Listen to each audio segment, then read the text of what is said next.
carpal tunnel is finally catching up with me. Do you have that? Once in a while, when I grab something, I just get this shooting pain in my hand, and my grip kind of goes for a minute or two, and it comes back. So, old age thing is not for the lighthearted. So, I've got a shoulder impingement that I'm just not good. yeah. I've probably spent an inordinate amount of time typing in my life, so it's probably not. So do I. I'm terrible. Should have paid a little closer attention. Well, I didn't take typing in school because I'm like, I'll have something to type for. Little did we know that we were going to be on computers today.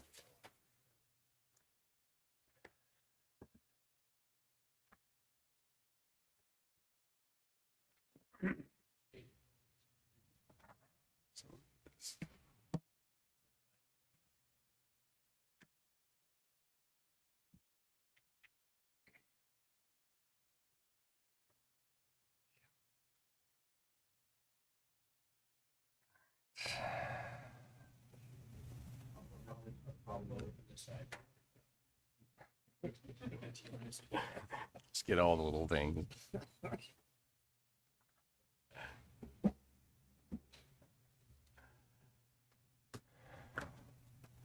Okay, good afternoon, everybody. Welcome to the North Platte City Council work session here on Tuesday, July 1st. We are halfway through the year, 2025. At 4:30 p.m., of course, we're here in the City Council chambers. We're calling the meeting officially to order. Angie, roll call, please. Lee, Guy, Here. Bulls, Here. Lucas, Here. Derek, here, Flanders, Rieger, McKenna.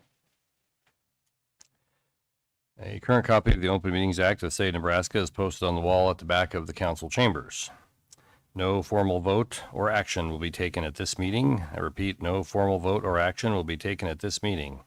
The only item on the agenda is a presentation by Jesse Poor of Felsberg, Holt, and Yolvig. Did I get it right? Okay, great. FHU with an update on the City of North Platte SS4A Transportation Safety Action Plan. Jesse, you have the floor. Unless you want to start, Judy.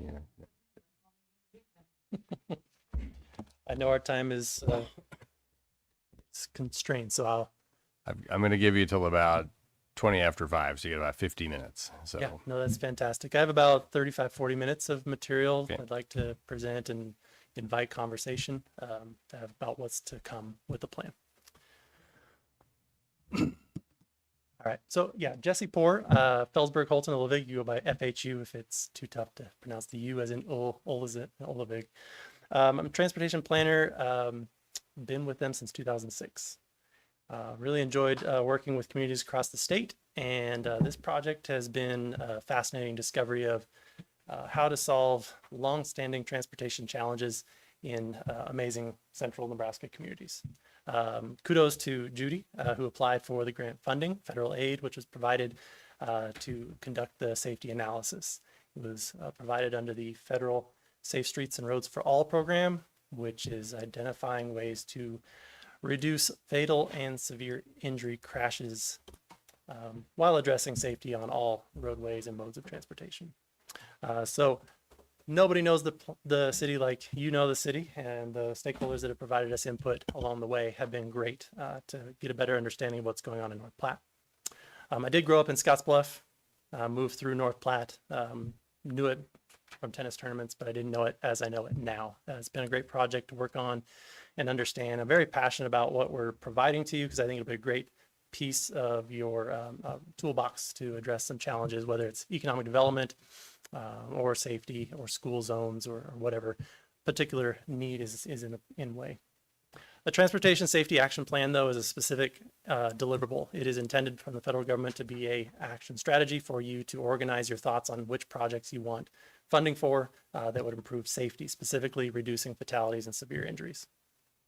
It's a suite of things from leadership commitment and goal setting, which is why you're here today and listening to the presentation, and will adopt a resolution to accept the plan as your game plan for future decisions and requests for funding. It includes a planning structure that we went through for this process and concurrently with the comprehensive plan update. So there was overlap with that public engagement. The longest part of the process was the safety analysis.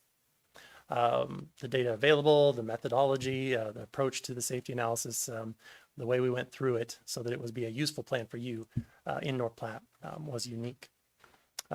Continuing on, though, it really does lead up to what we'll talk about today, which is the prioritization of projects and where you're going to focus those projects and policies that will guide decisions and can be updated down the road. This is North Platte's plan. It is within the safe systems approach, which does recognize that all crashes are preventable, but it's a collaborative process to get there. One of the primary outcomes is the adoption of a goal. So you have there on your screen the goal that's been presented to the stakeholders, that has been presented. The wording is very specific. It's intended to be fairly flexible around terminology that is important to the funding administration. So as you read it, it's important that we go through this, the contents of this goal. It's really a 20-year goal that by 2045, North Platte aims to achieve 0 roadway fatalities and severe injuries, types of crashes. That gives you a 20-year time frame. Progress is not overnight. Incremental actions need to be taken. But aiming to achieve is not a guarantee. We'll do everything that we can, but there's still human error. Do everything that we can, there's still education enforcement. There's all kinds of challenges in the way to reaching that goal, but the goal is to aim to reach it.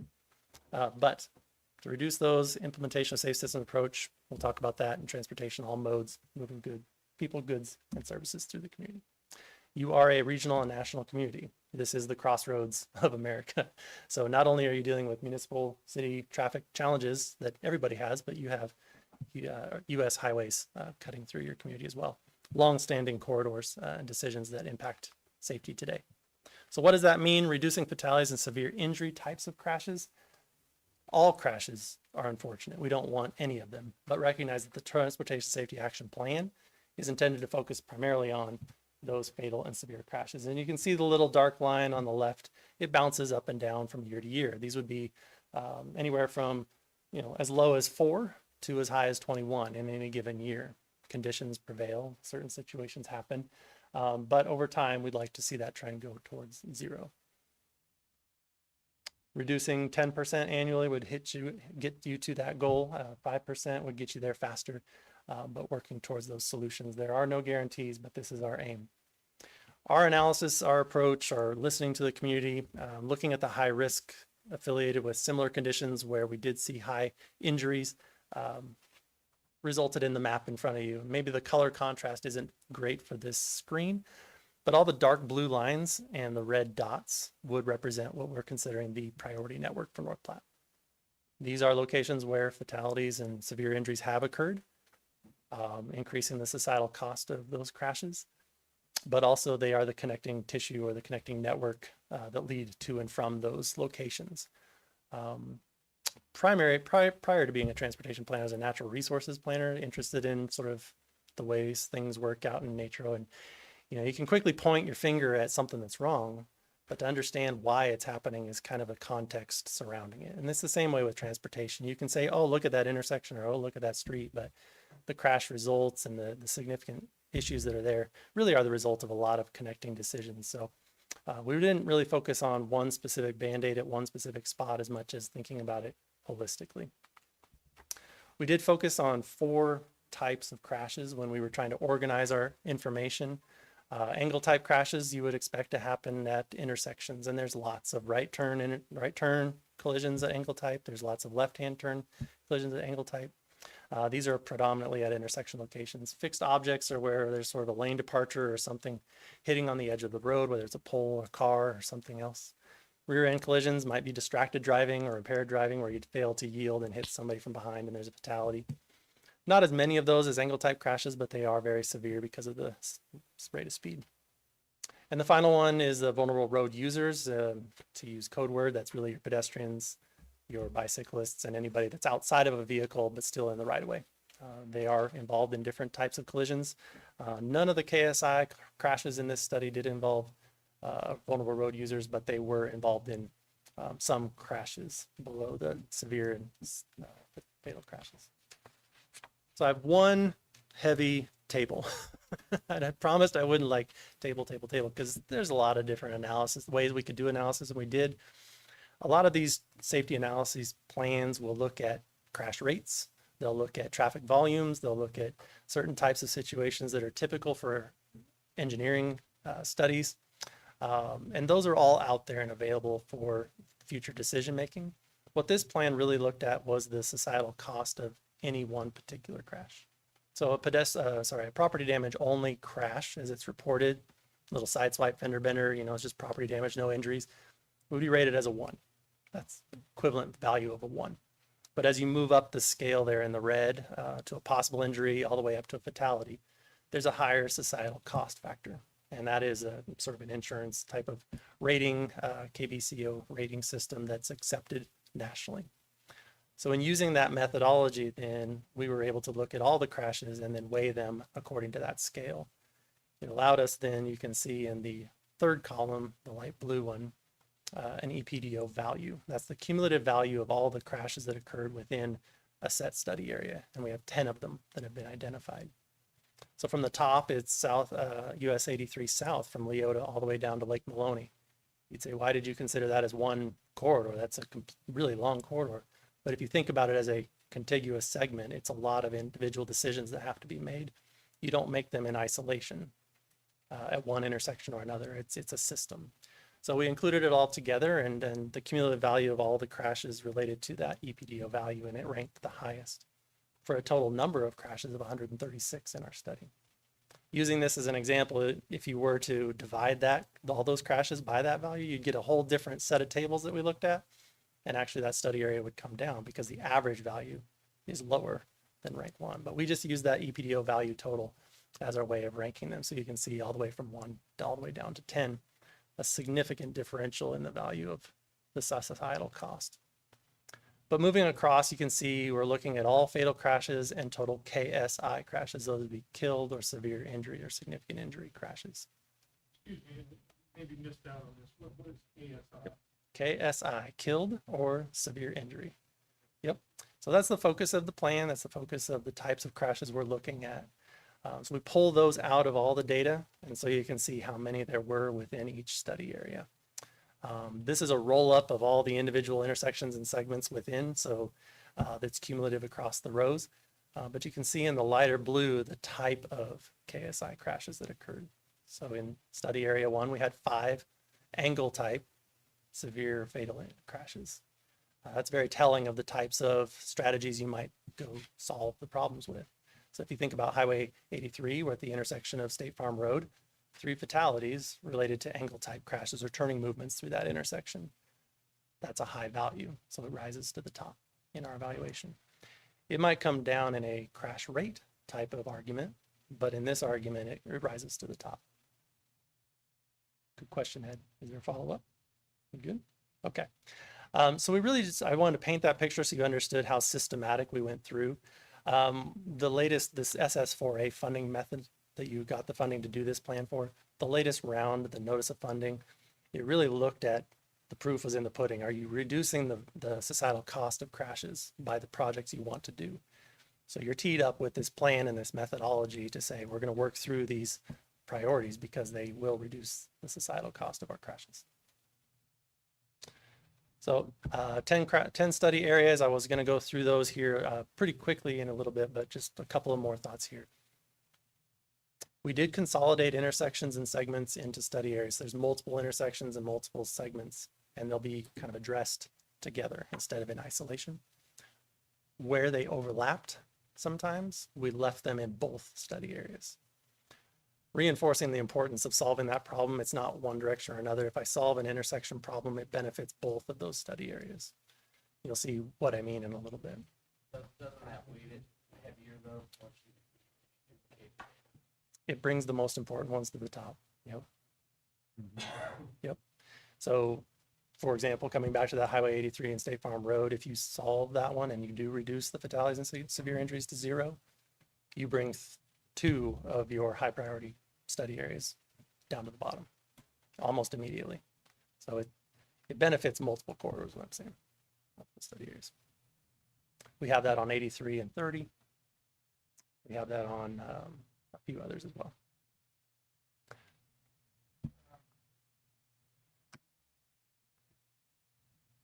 We're in the process right now, I think, to increase population. Yes, sir. It seems to me one, I think we have probably more crashes. Maybe not necessarily, but how do we correlate the increased population with increased accidents?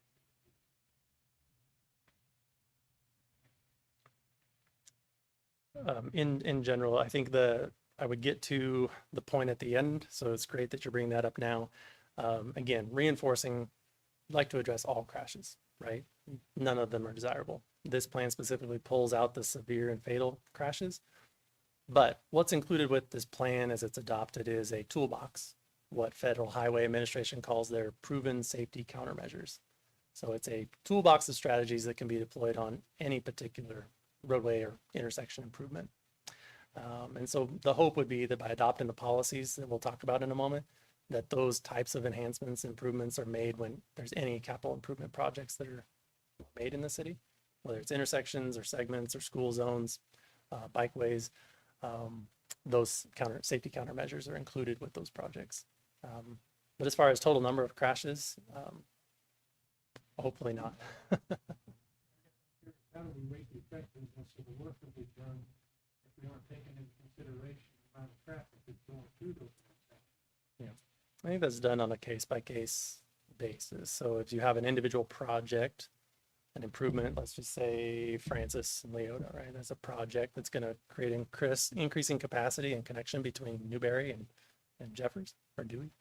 That individual project needs to be constructed as safe as possible. And by doing so, whatever traffic is added to the intersections or along the segment would follow. Good question. Ed's really thinking. This is good. This is good. No, you're absolutely right. Increasing traffic volumes and creates additional challenges. So that's the overview. That's really the essence of the plan and our approach to delivering the Transportation Safety Action Plan that really makes sure that you keep in mind the crash types that have the highest societal cost. Couple of last points. It does support performance-based planning. Federal agencies typically like to have some type of data that supports your request for funding. So the data that we used was supportive of a performance-based planning. So those outcomes that would reduce those types of crashes are data supported. And then future planning and project funding requests would also be supported by the plan with this method. So briefly, just kind of highlights, and again, if there's any particular questions, we can drop into any one of them, but the high level, this is what this kind of looks like, and you can get a sense of the, there we go, sense of the types of considerations. I'm not going to read through the list, but you can see the text box at the top, the grid at the top left, really is that snapshot of this one, each individual study area. So for Highway 83 south from Leota to Lake Maloney, it did rank first on our evaluation of EPDO value by rank, and typically includes, or basically includes, the intersection with State Farm Road, Walker, an awkward one at Eugene, and touches up at the improvement with Leota intersection. So important to coordinate with your DOT partners on this one. The strategies to make those improvements and safety enhancements will relate to speed management, advisory of stopping sooner, coordination of signals, a number of things. It is right away and access protected, so a lot fewer turning movement challenges that you have as you proceed into the central district. But there are improvements that can be made through that corridor. That brings up a really good point. It's 83 and 30, we don't own. Correct. Tells us what we're gonna do. Had a real fun meeting with DOT a month or so back. They were going through all the things that they proposed and were thinking about. I had a bunch of suggestions and ideas and things that I'd like to see. They basically patted me on my head and said they're gonna do whatever they wanted to do. So how do we work with them to help facilitate these kinds of things? Because I'm with you, zero fatality sounds fantastic. How do we do that? Yep. hopefully you, one more data point, right? You have traditionally their warrants for different types of improvements. So they'll look at an improvement on the basis of whether it's warranted or not. Those warrants are driven by the types of crashes that are happening, the counts that are occurring, the turning movements that are needed. They'll go through those traditional methods of deciding if it's beneficial or required or not. By introducing this transportation safety action plan, it gives you that justification of using societal cost as another justification for it may, like I said, it may have lower crash rates, but if we look at it in this table and this methodology, and it rises to the top because the societal cost is saying, hey, we have a goal to reduce fatalities and severe injuries, and we haven't met it there, and this is one of our priority intersections, then it allows you to have additional justification for that. Secondly, it does need to correlate with land use planning. So if your land use planning along Highway 30 calls for redevelopment of any kind or a certain type of context along that corridor, the land use would need to be consistent with the types of transportation and safety improvements you're looking at making. Notably, I mean, we're not to Highway 30 north or Highway 83 north, but southbound right turn is not a protected right turn movement. So you could experience kind of a rear end collision type of situation. You have 4 lanes through there. And so there's just a little bit of intersection challenges for safety, but it is efficient for the DOT's process of moving vehicles through there. It's a good question. Land use and utilizing the data in the plan. Those would be the 2 tools that you have. And I think you're working on land use context around that intersection anyway. So I have some other thoughts about that. Oops, I'm moving 2 different screens, so I'm going to do this one at a time. Okay, so the next one is the Lincoln County links. And when we designed this one, we pulled it out. It would have been ranked second almost on its own if we just used State Farm Road. But this is really as a nod to the interjurisdictional coordination that needs to happen between the city of North Platte and Lincoln County. Where these are on sort of that extraterritorial planning jurisdiction boundary. State Farm Road, for instance, you move from city to county back to city, and it's sort of a challenging situation for a driver expectations. But Fort Street and South Buffalo and then East Hall School Road, all of those are kind of similar county-city collaborative jurisdictions where you're influenced by people going to work or people getting to recreational opportunities or whatever. So just included them all together as a planning context, but really the priority there is State Farm Road. The third one, US 83 Central. This was an interesting one because all the data that we had for the crash analysis predated the improvements on Jeffers. So it's kind of an asterisk mark. We just put it as it is third on its merits, but let's observe the safety improvements that occur. And if we do see improvements over time on Jeffers, the design for Dewey is underway. And so we're not getting in the way of making any particular recommendations other than certainly matching the signal optimization along that corridor. And we would love to see a wider side path on the east side if possible, compared to the 5-foot one on the west side of Jeffers. It has that stamped concrete feel, so it feels nice and wide open and easy to view a pedestrian. But if you've been watching the news this week, I guess, even the best safety improvements still have pedestrian interactions. So signalization can allow you to do things like signal timing. Corridor optimization is very helpful with what's going on in that corridor. But you could also introduce something called a leading pedestrian interval, which allows the signal to change, the pedestrian to have 3 or 4 seconds to get out into the middle of the crosswalk and be visible to a turning vehicle before they're released to turn. Those types of technology improvements are now becoming more possible in North Platte with technology upgrades. So, but as you can see in the table above, it is ranked third, but it also has the highest total number of crashes in any of our study areas, 321. There's just so many different turning movements and different challenges, and a lot of our heavy truck crashes are in that, delivery trucks to different stores and heavy trucks through 83 and turning movements. So it remains a challenging corridor to provide safety, especially with increasing redevelopment, District 177 and so forth. Highway 30, I would put as the third rank, given what I just said about the central corridor.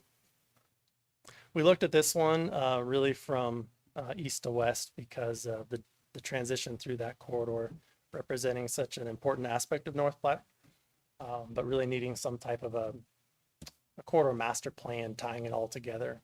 You could go in and put individual treatments in different places, improve crossings for pedestrians if you needed to, say west of Adams Street or east of Jeffers. But the reality is that the corridor itself needs to have a full master plan that included a few alternatives. We did talk with stakeholders about ideas that would relate to road diets or reducing the number of lanes, where you have a 4-lane cross section with no center turn lane. That's a little less safe than if you reduced it down. It's probably a no-go for the type of traffic that you expect to have, whether it's seasonal or special event related.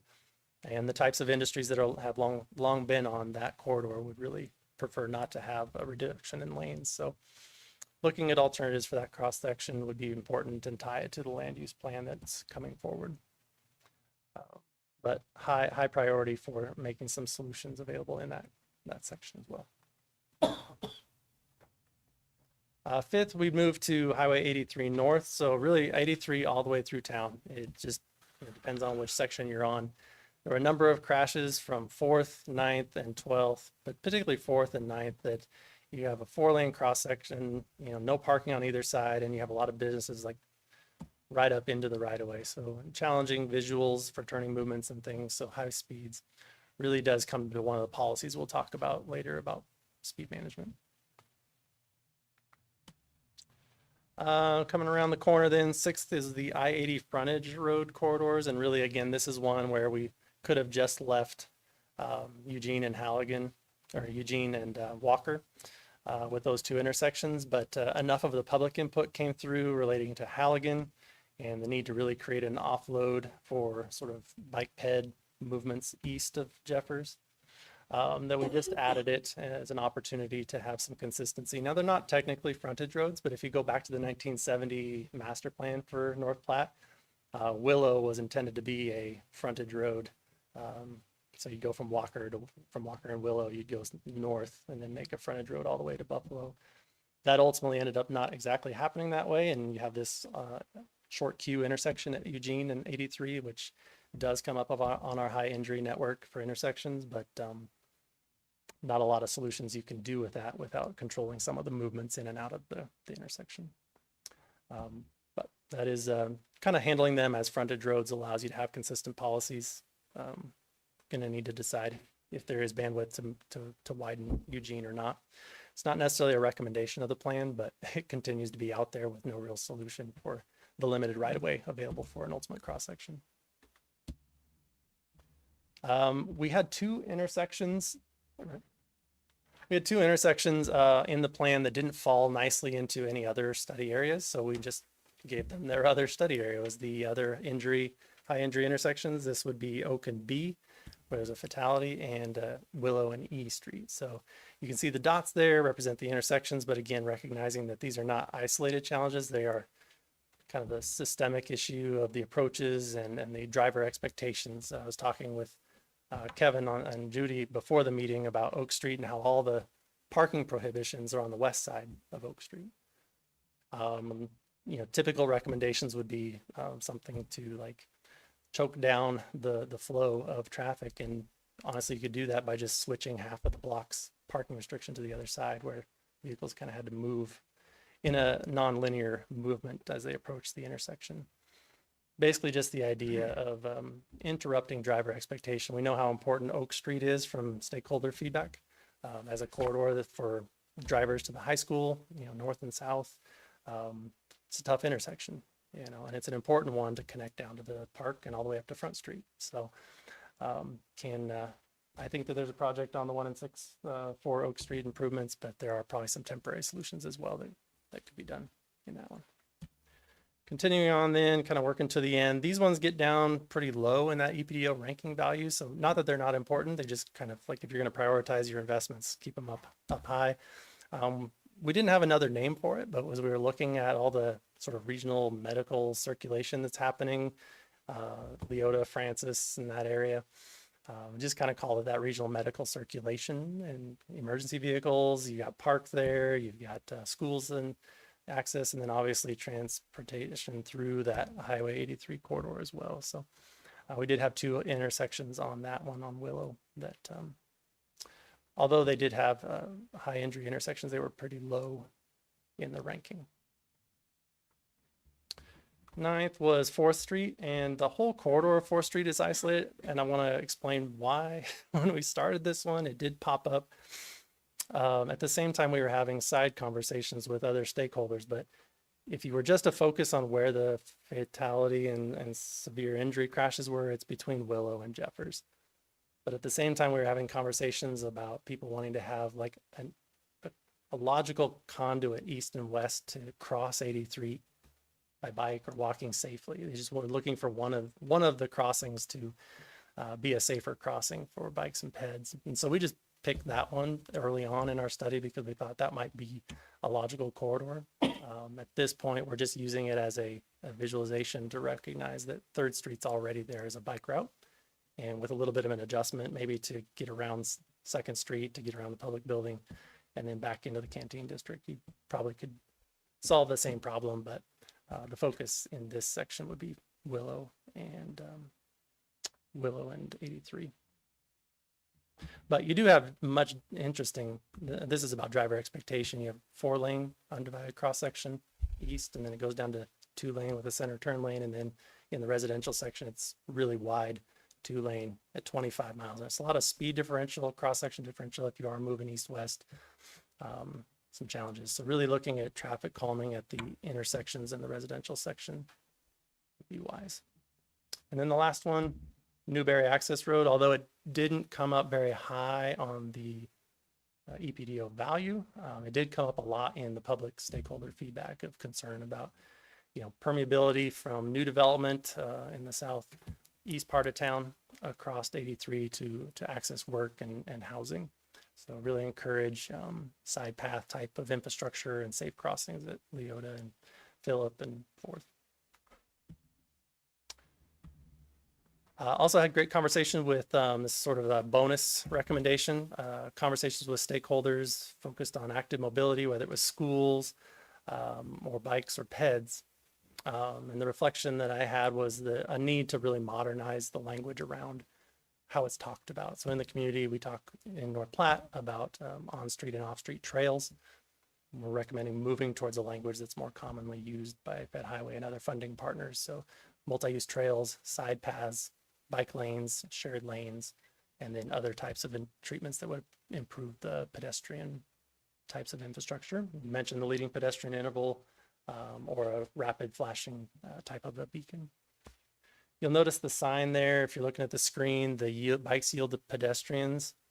As a cyclist, I would just really love it if you'd be able to switch all the viaducts where it's no bikes allowed on the sidewalk. I recognize that they're narrow, but the only other option as the bike route is to put them in the lane. So I'd really rather see bikes yield to pedestrians, which is a approved sign, and just recognize that they're already using it, they're already riding over it. So just give them the right type of guidance on how to use that infrastructure to get over the viaducts, because there's only so many ways to get across.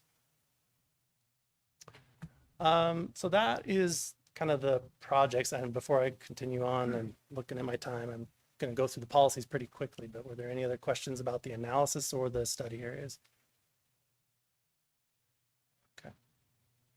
Okay. Again, just so we're all clear. All crashes, no good. Fatal, severe, that's the focus. So we got a lot of work to do. Okay. So finally wrapping up here, just the policy side of it. So those are the projects and the strategies. Establishing the policies establish the approach to problem solving. Like, what's our mindset when we're thinking about solving problems? And really does affirm that safe system approach that's shown there on the screen and organizes actions to be completed. Those action items under policies will be updated, kept current. Supplemental planning will need to be done, but this gets you started. So I've got 7. I'm not going to read the action steps, but just so you kind of understand how actions follow, these are the 7 policies recommended in your action plan. Policy 1, starts with collaboration, education, and outreach about safe transportation. Just continue with all partners, education, civic, businesses to foster a community mindset towards transportation safety and the shared responsibility to reduce risks associated with driver behaviors. Not driving behaviors, driver behaviors. Make it very personal. It's a human behavior and it's a human responsibility. Secondly, monitor and report transportation safety progress. There will be expectations of reporting and monitoring progress. So if you're going to continue to do this plan and implement it, there will be efforts to maintain transparency about safety projects, programs, and progress made towards the goal of 0 fatalities and severe injuries. And I do know that there's an annual count of the total numbers of crashes. We're just going to pluck out the elements that are relevant to this plan. Thirdly, prioritizing infrastructure for safer transportation. This gets to the types of projects you're going to pick and the improvements that you'll make.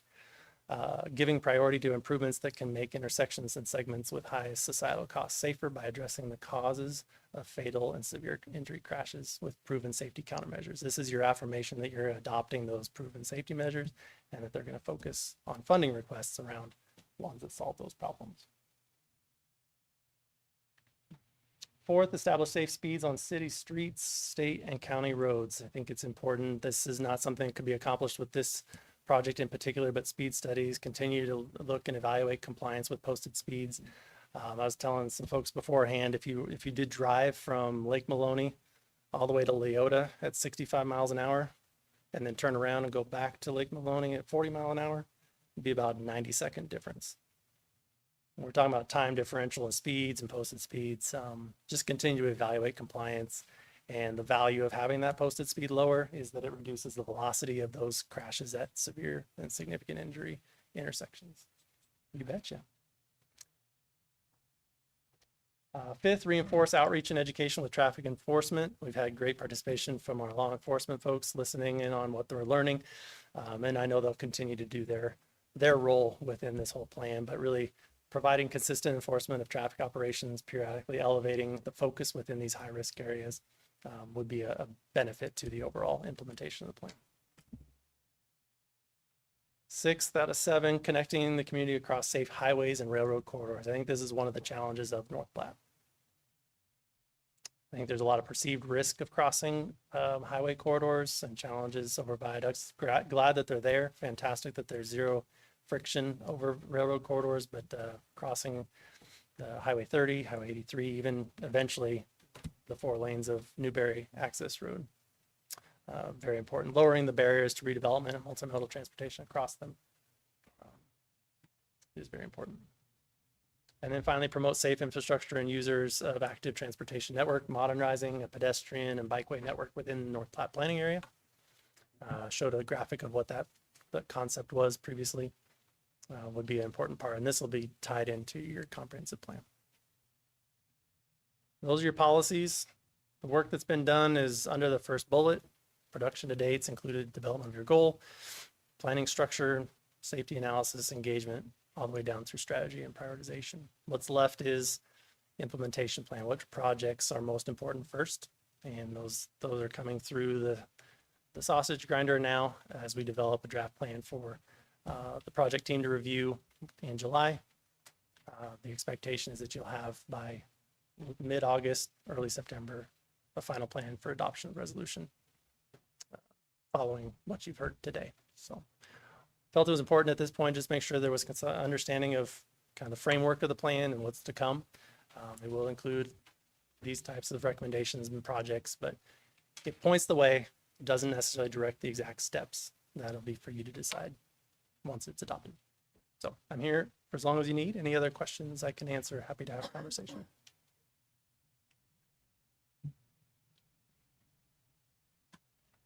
I would point out one thing we found interesting in this plan was when you look at crash data going back to the 90s till today, or number of crashes in North Platte about half what it was 25, 30 years ago.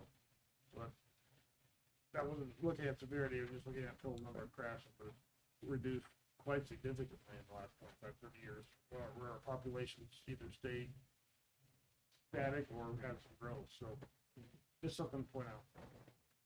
What would normal be in a community like this? Has the technology and cars created some of that, or what would what's the, Yeah, part of the safe systems approach is recognizing safer people and safer vehicles. I mean, and then safer speeds and safer infrastructure. It all works together. I'm not in the automotive industry, but I know that they're made safer every day with every innovation. The speed differential and the velocity of a crash is the biggest indicator of the severity. So changing speeds, and I do want to applaud North Platte. A lot of the speeds are lower than you might see in other communities. 25, 30 miles an hour in the city posted is positive. I think it's just that transition in their gateways between county to city, just kind of thinking about where exactly that transition happens. We're saying, I think as you leave McCook, that's the last stoplight you see on 83 until you get here to State Farm Road. So there's a lot of, I don't know how about your mind space, but my mind can get in a pretty interesting space when I'm driving 45 miles. Not have to have a stoplight. So just awareness of that stop condition is pretty important.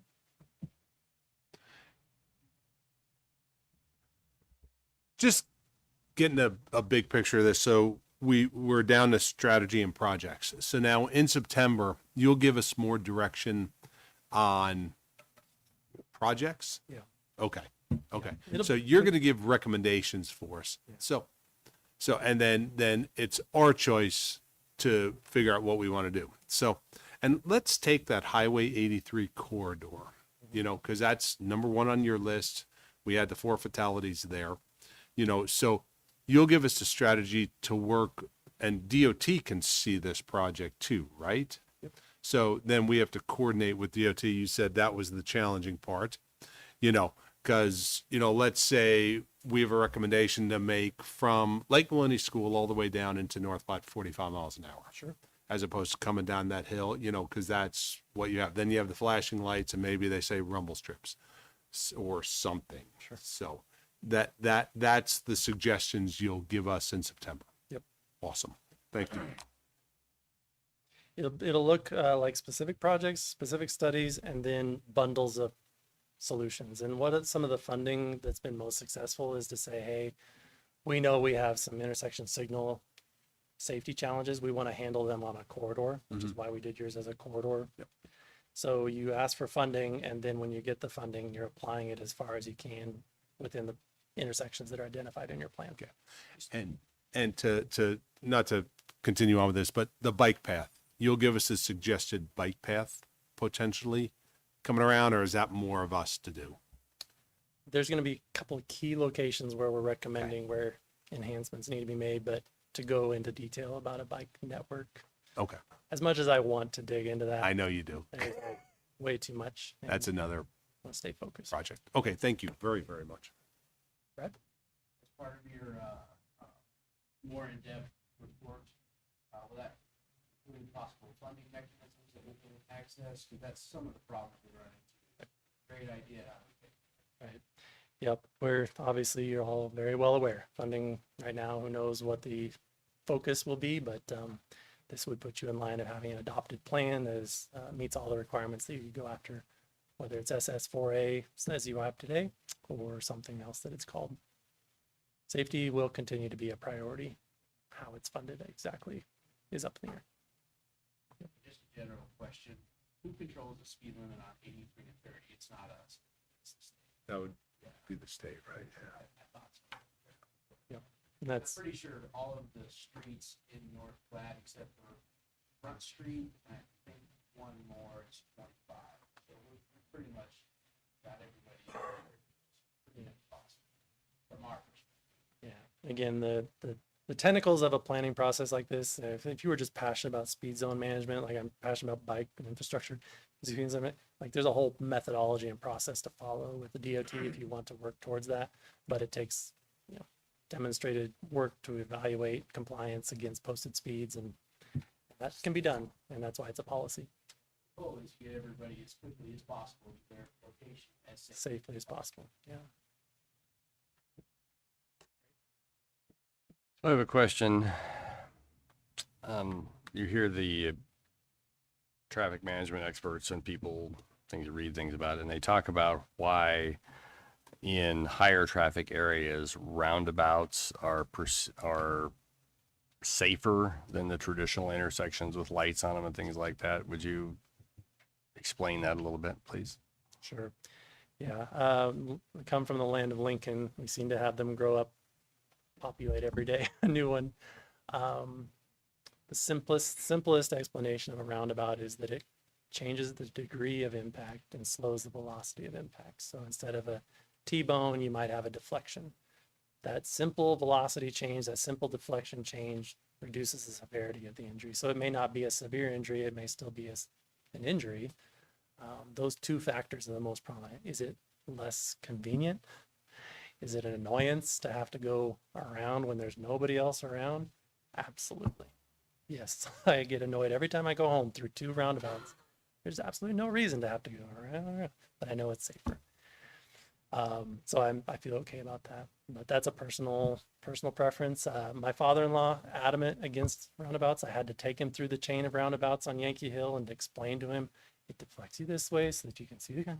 And then he was a believer after he went through it. But anyway, it's a personal challenge for sure, personal preference. But I do know that there's some poorly designed roundabouts as well. Not to say that there's poorly designed roundabouts, but roundabouts that present a challenge for truck movements. Right.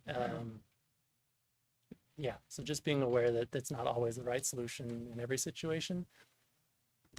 The plan does encourage what would be called a neighborhood traffic circle, which is just a small inscribed circle that even like Oak and B would require you to move around slower and deflect that angle of impact. But Oak and B could have been any other intersection. It could have been Sherman and you name it, 14th, right? Any intersection in North Platte could happen that way. So it's not the solution for everything, but if you do have a severe and fatal injuries at a through corridor, it can present a solution if the public's open to it.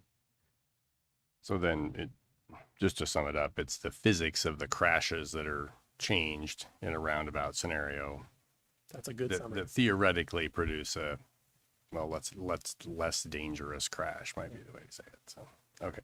Sorry for all the Thank you. commentary. Yes, No, that's fine. That's I the just summary.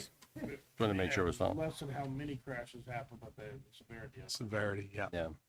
Since you brought up Yankee Hill Road on Lincoln, and I occasionally have to traverse that road as well. So just, do you know, does the city of Lincoln, have they seen a decrease Yes. in crash? Of Yeah, course, it Yankee Hill was continues to built be, that way. their So. policy is roundabout first. Mhm. You have to show me that a roundabout is less safe than a traditional intersection on a major collector. They are fully committed to it. It is not the most convenient to go around and around and around, but it's much safer. And you know what Yankee Hill and 70th is like, and the velocity's coming down. I mean, you really couldn't have made that an intersection safe without a roundabout. Would have always had challenges. So it's not, North Platte is very flat, so you don't have those horizontal challenges or vertical challenges, sorry. But in context, it can be helpful. And you can do demonstrations to prove its effectiveness before you do a full-blown reconstruction.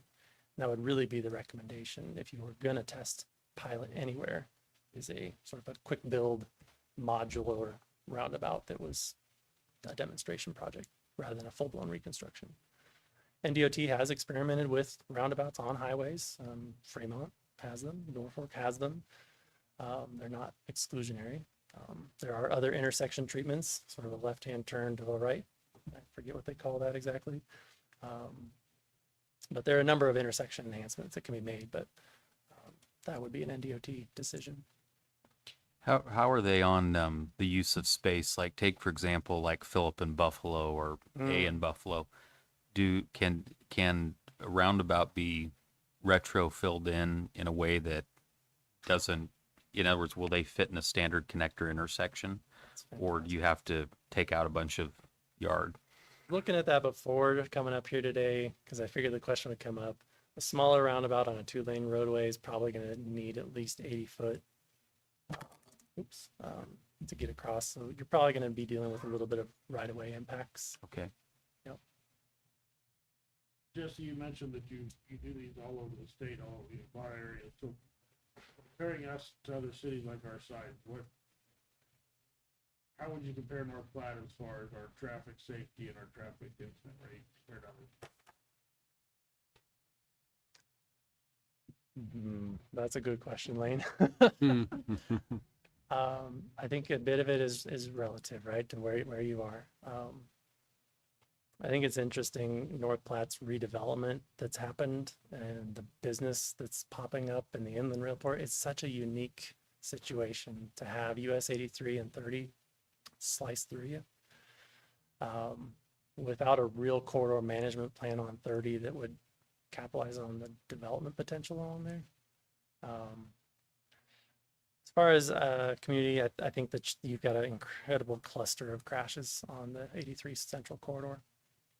It's just, you can't avoid it. It's there. You have some high velocity intersections that are what they are, but that one in particular stands out. I think you're always going to have the challenge of some intersection pop up because there was somebody inattentive or whatever. You're not probably going to engineer a solution to make every intersection safe. That's where that education and reinforcement through tracking and messaging enforcement. But overall, I would say that would be the area of challenge because there's so many heavy trucks. If you look at the heavy truck crashes, the dots, we have a map in our plan, you know, it's consolidated in that corridor too. So that is your biggest challenge. I think that's unique to North Platte. And I don't think there's an easy way to get them to go around either. Good. Drive down the street and you'll meet somebody and you think you're looking down. Yeah. No clue where I am. I could be head on to it. Yeah. And it's something that happens more all the time. I will say 10% of my drive today to here was fairly automated. And I'm estimating because the guidance system in my car was watching that outside lane the whole time. You know, I could have utilized it a lot more. And I think those technologies are going to continue to come on board. Not saying that we need to give up control of the car, but I'm just saying there's a lot of safety measures being put in place, lane departure alerts and things like that. Just continue to try and bring attention to driver awareness. I don't know what they're going to do about this driver inattention. That seems to be a challenge that is unresolvable.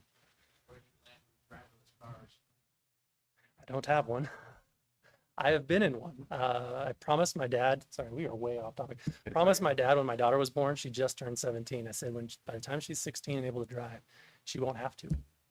When she was born, you know, we're in the hospital talking. I said, by the time she's born and driving, she won't have to. We went to San Francisco. We were down at the wharf and the trolley was broke down. And so I was like, honey, we're going to do it. So we've hailed a Waymo, came right up, had my little initials flashing in the top, punched the button, and we got smile from ear to ear on her face. She was so happy. It was a Jaguar. I'd never been in a Jaguar. And we sent the video to my dad. I said, I win. So it's inevitable. I don't know about all of it, but it was impressive to watch happen in San Francisco. So I was in Tesla the other day and we said, take me to the reload. Yeah. And that car goes exactly what to touch gas pedal, Yeah. steering wheel. Really? Parked, everything. yeah. I mean, it was the future. That's what it was. Yeah. I was talking with folks in Scottsbluff about drone aircraft, some personal drone aircraft between Scottsbluff and North Platte. You could fly, you know, get into a pod, drone over to North Platte and Denver, wherever. Yeah, it's going to be fun. We'll see what happens in the future, but hopefully a lot of transportation safety enhancements come with safer vehicles and less decisions on me. You know, if I'm an insurance agent, which I'm not, it's a lot cheaper to insure that automated vehicle than it is your inattentive driving. So eventually it'll catch up. And if there's more automated drivers and less of me paying for the impacts, that my premiums are going to go way up. So eventually it'll tip. That's enough of Jesse's storytelling. Any other questions? Okay, any last questions? I just have one, and don't spend a lot of time on this, but Okay. uncontrolled intersections. It's not in your study area. Do we have an exorbitant amount of uncontrolled intersections, or is this normal for a city? That's normal. Okay. No, That seems to be, as an insurance agent, that's where most of my wrecks occur. uncontrolled. Yeah, that, you know, we still teach the yield the right of way. Yep, My yep, daughter had to go through that and we had to experience it. So Yep. Okay. I think, yeah, it's great. Good. Well, thanks for the opportunity to share the updates and look forward to finishing this up here as we close out August. Thank you, Jesse. We appreciate your words. Have a great evening and a safe trip home. Thank you. If there is nothing else on the agenda, the meeting is officially adjourned. City Council will reconvene at 5:30 usual time in about 6 minutes.